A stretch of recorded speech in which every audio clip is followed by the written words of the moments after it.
നരി സാധനം മോനെ. ടിഷും ടിഷും ടിഷും ടിഷും. അയ്യോ കുറച്ച് കഴിയുമ്പോൾ മനസ്സിലാവാൻ രണ്ട് വയസ്സൊക്കെ കഴിയുമ്പോൾ ഫൈനലി ഹലോ ഗായ്സ്, അപ്പോൾ നമ്മൾ ഇന്ന് എത്തിയിട്ടുള്ളത് ഫോറം മാൾ കൊച്ചിയിലാണ്.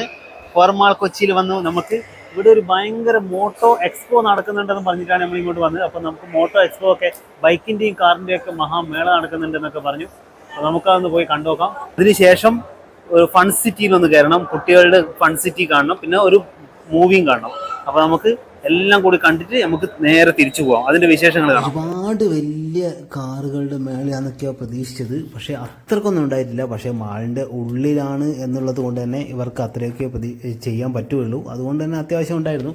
ഈ കാണുന്നത് ഇലക്ട്രിക് ബൈക്കാണ് വരാൻ പോകുന്നത്. കേരളത്തിൽ മൊത്തം 50 യൂണിറ്റ് ചിലവായി എന്ന് പറയുന്നത് 4 ലക്ഷം രൂപയാണ് വില പറഞ്ഞത്. പിന്നെ നമ്മുടെ റോയൽ എൻഫീൽഡിൻ്റെയും അപ്പാച്ചിയുടെയും അങ്ങനെ വേണ്ട ബൈക്കുകളൊക്കെ ഉണ്ടായിരുന്നു. ബൈക്ക് പ്രേമികൾക്ക് ഇവിടെ വന്ന് നോക്കാവുന്നതാണ്. മെയിനായിട്ട് എനിക്ക് ഭയങ്കര ഇഷ്ടപ്പെട്ട ഒരു ബൈക്ക് കണ്ടത് നമ്മുടെ 650 വന്നു. 650 കണ്ടു. ഞാൻ ഇതുവരെ ഈ ബൈക്ക് കണ്ടിട്ടുണ്ടായിരുന്നില്ല. അപ്പോൾ അത് കാണാൻ പറ്റി. പിന്നെ അതുപോലെ തന്നെ ആദ്യം കാണിച്ച ഇലക്ട്രിക് ബൈക്കും നല്ല ഭയങ്കര ഒരു KTM ഒരു റീപ്ലേസ് ചെയ്യാൻ പറ്റുന്ന പോലത്തെ ഒരു ബൈക്കായിരുന്നു. പിന്നെ കാറുകളുടെ കാര്യം പറഞ്ഞാന്ന് വെച്ച് കഴിഞ്ഞാൽ നെക്സോൺ, അതായത് ടാറ്റ, പിന്നെ സിട്രോൺ. എനിക്ക് മെയിനായിട്ട് സിട്രോൺ ആണ് എനിക്ക് അവിടെ ഉള്ളത് വെച്ച് ഭയങ്കര ഇഷ്ടപ്പെട്ടത്. സിട്രോൺ C3 നല്ല അഡാറ് ലുക്കായിരുന്നു. ഭയങ്കര ഒരു ധോണി എഡിഷൻ എന്നൊക്കെ പറഞ്ഞു. പിന്നെ പഞ്ചിൻ്റെ EV മോഡലും ഉണ്ടായിരുന്നു. അതിൻ്റെ സ്റ്റിയറിംഗ് ഒക്കെ കണ്ടപ്പോൾ എനിക്ക് ഭയങ്കര ഒരു വെറൈറ്റി തോന്നി. അങ്ങനെ കുറച്ച് കമ്പനി കാറുകളും അതും സംഭവങ്ങളൊക്കെ കണ്ടതിന് ശേഷം നമ്മൾ നേരെ ഫൺ സിറ്റിയിലേക്ക് വെച്ച് പിടിച്ചു. നൈനൂസ് കുറേ കാലമായി പറയുന്നു ഫൺ സിറ്റി, അതായത് ഇതുപോലുള്ള സംഭവത്തിലേക്ക് പോയിട്ട് ഒരുപാട് കാലമായി. അപ്പോൾ നൈനൂസിനെയും കൂട്ടിയിട്ട് പോകണമെന്ന് കുറേ കാലമായി വിചാരിക്കുന്നു. അപ്പോൾ നൈനൂസിന് ശരിക്ക് എല്ലാം ഭയങ്കര പേടിയാവുന്ന സംഭവത്തിലൊന്നും കയറാൻ ഇഷ്ടമല്ല. അവർക്ക് ജസ്റ്റ് ഇതൊക്കെ ഒന്ന് കണ്ടിട്ട് അതിൻ്റെ മുകളിലൊക്കെ കയറി ഇരിക്കാനും കളിക്കാനും ഒക്കെയാണ് താല്പര്യം. അതുകൊണ്ട് തന്നെ ഞങ്ങൾ അവിടെ കൂട്ടിയിട്ട് പോയി. അതുകൊണ്ട് തന്നെ ഭയങ്കര പൈസ ചിലവൊന്നുമില്ല. ജസ്റ്റ് ഇതുപോലെയുള്ള സംഭവത്തിലൊക്കെ പോയി ഇരുന്ന് കളിച്ചോളും, വെറുതെ ഇങ്ങനെ തിരിച്ച് കളിച്ചോളും. കുറച്ചുകൂടി, അതായത് 3 വയസ്സ് കഴിഞ്ഞതല്ലേ ഉള്ളൂ, കുറച്ചുകൂടി വയസ്സ് ഒരു 4 വയസ്സൊക്കെ കഴിയുമ്പോഴായിരിക്കും ശരിക്ക് പൈസ ചിലവുള്ള കളികളൊക്കെ, ഗെയിമും കാര്യങ്ങളും അങ്ങനെയൊക്കെ കളിക്കാൻ താല്പര്യപ്പെടുന്നത്. അപ്പോൾ ഫൺ സിറ്റിയും അത്യാവശ്യം നല്ല സംഭവമായിരുന്നു. ലുലു മാളിലുള്ള അത്ര ഒരു സെറ്റപ്പായിട്ട് തോന്നിയില്ല, അതിനേക്കാൾ കുറച്ച് ചെറുതാണ്. പക്ഷേ എന്നാലും കുട്ടികൾക്കും അത്യാവശ്യം എൻജോയ് ചെയ്യാൻ പറ്റുന്ന എല്ലാ സെറ്റപ്പുകളും ഇവിടെ ഉണ്ട്. കുറേ പേര് ഒരുപാട് പൈസയൊക്കെ പോയിട്ട് കരയുന്നുണ്ടായിരുന്നു. കുറേ പേര് കാർഡെടുത്ത് വലിച്ച് അച്ഛനും അമ്മക്ക് കൊടുക്കാതെ കരയുന്നുണ്ടായിരുന്നു.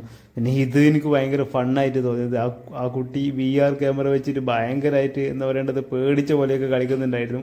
അപ്പോൾ അതൊക്കെ കണ്ട് ഭയങ്കര ഒരു ഫണ്ണായിരുന്നു.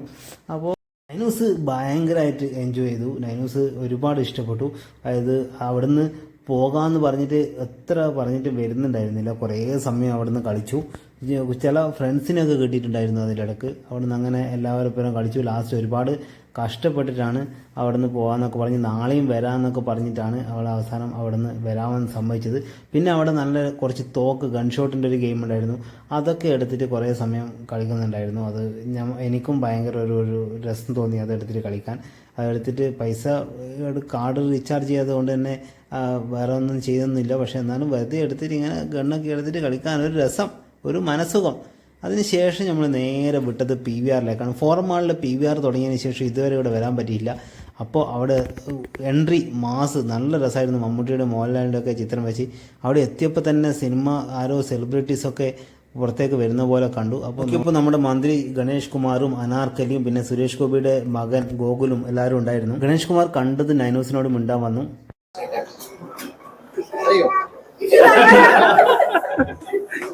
കുറച്ച് കഴിയുമ്പോൾ മനസ്സിലാവാൻ രണ്ട് വയസ്സൊക്കെ കഴിയുമ്പോൾ